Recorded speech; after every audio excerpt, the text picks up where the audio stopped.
Eh bien, écoutez, hier, sur BFM TV, dans l'émission d'Apolline de Malherbe, François Ruffin,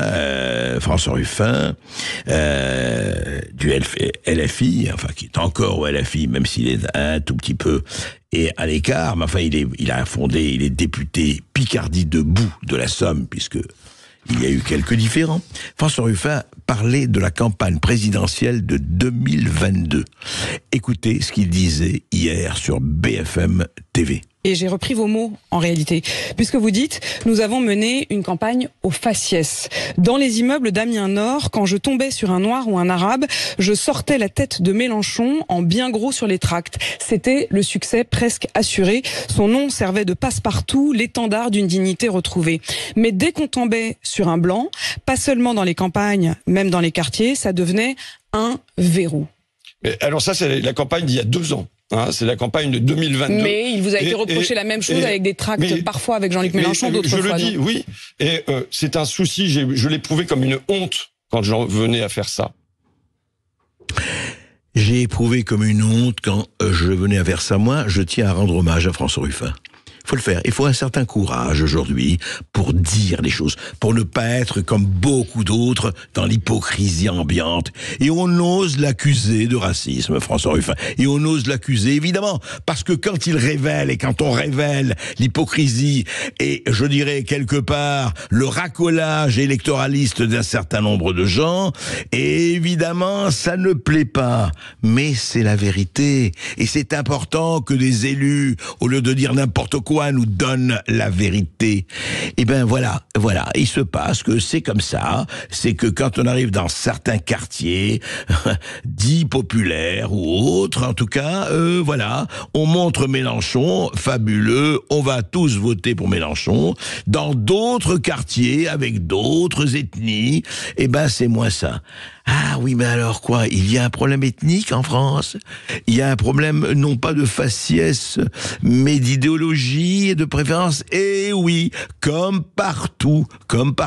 Et c'est merveilleux chez tous nos tartuffes, qu'ils soient de droite, de gauche, d'en haut, d'en bas, parlant au nom du peuple, parlant de vertu, donnant effectivement à voir. Eh ben non, ah là là, c'est Ruffin, ce pelé, ce galeux, d'où nous vient tout le mal. C'est Ruffin, comment il ose dire ça, alors que c'est la réalité. Il y a des gens qui adorent Mélenchon, il y a des gens qui détestent Mélenchon. Ce ne sont pas toujours les mêmes. Voilà. Et ben les gens, on la trouille, on n'en parle pas. Et bien voilà, c'était très bien. Je trouve que, je le dis, notre consoeur Apolline de Malherbe a fait son boulot. Et je dirais que François Ruffin a fait aussi son boulot d'homme politique et d'homme qui dit les choses et qui n'a pas peur de dire les choses et qui n'a pas peur de dire qu'il a eu honte à un moment donné, qu'il a eu honte de ce qu'il faisait. Mais qu'est-ce que vous voulez? Il faut gagner les élections, il faut rapporter des voix. Et qu'est-ce qu'on est prêt à faire, mon royaume, pour un électorat, mon royaume. Et je suis prêt à faire tout. Ça s'appelle, ah oui, vous dites, ça s'appelle de la prostitution électoraliste. Mais non. Ça s'appelle de la politique. Mais je dois dire, dans ses plus mauvais états. Sud Radio Berkoff dans tous ses états.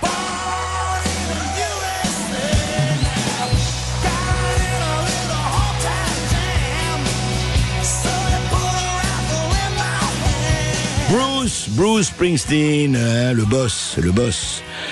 Born in the USA, né aux États-Unis. Alors là aussi, il y a eu des choses formidables après le débat. Vous savez, hier, c'était l'anniversaire du 11 septembre, des Twin Towers, alors, sur lequel il y a de très grosses discussions en ce moment, du 11 septembre 2021, l'attaque, effectivement, de Ben Laden et des suivante de Bananen sur les tours de New York. Eh bien, il y avait une cérémonie et il y avait donc Joe Biden, il y avait Trump, il y avait tout le monde. C'était le lendemain du fameux débat assez extraordinaire. Trump-Harris, en fait, c'était pas Trump-Harris, c'était Trump contre Harris, et les 2 journalistes d'ABC News qui, eux, alors vraiment, avaient pris parti, et je dois dire que leurs questions étaient très orientées, fact-checkant l'un et pas du tout l'autre. Enfin. Et puis alors, il y a un petit incident. Et oui, à un moment donné, il y a quelqu'un qui est là, donc Biden est là. Oui, parce que Biden est toujours président, je vous signale, on parle plus de Joe Biden. Il est, à l'heure actuelle, à l'heure où je vous parle, président des États-Unis. Donc, qu'est-ce qui se passe? Il y a un type qui est là, l'invité, il dit écoutez, j'ai une casquette, c'est ce que vous pouvez me la signer. Et alors, le type lui dit textuellement, et il lui tend une casquette de Trump. Vous savez, Make America Great Again, la casquette rouge, vous savez, la fameuse, la MAGA. Et il dit à Biden, vous reconnaissez ce... Voilà, vous l'avez l'autographié? Oui. Et le type lui dit carrément, hein, c'est vraiment, c'est écouté, c'est dans le sonore. Il dit, vous vous rappelez de votre nom? Et Biden lui répond, je me rappelle pas vraiment de mon nom, je suis un peu lent, vous savez. Ah ouais, vous êtes une vieille chose, quoi, lui dit l'homme. Bah oui, je suis un vieux monsieur, qu'est-ce que vous voulez? Vous aussi, vous devez le savoir.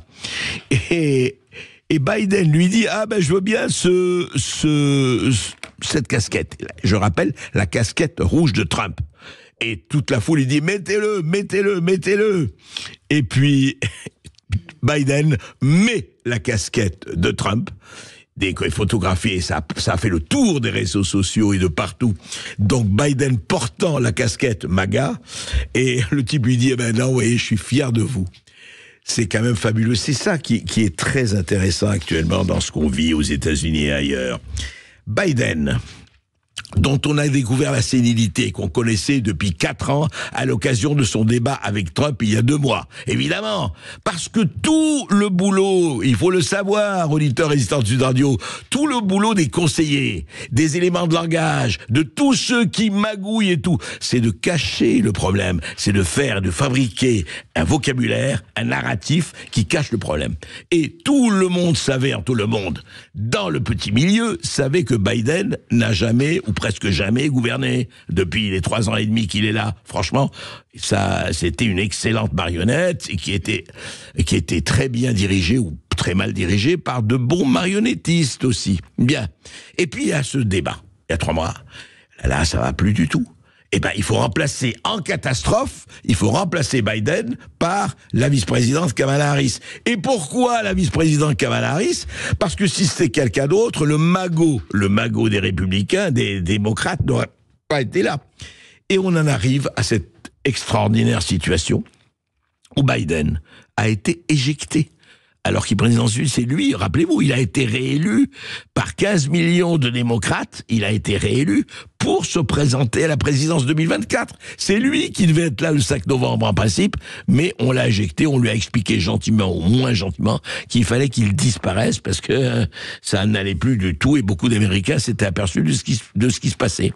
Et voilà, et je crois, alors là c'est totalement personnel, et je le dis, et je peux me tromper complètement.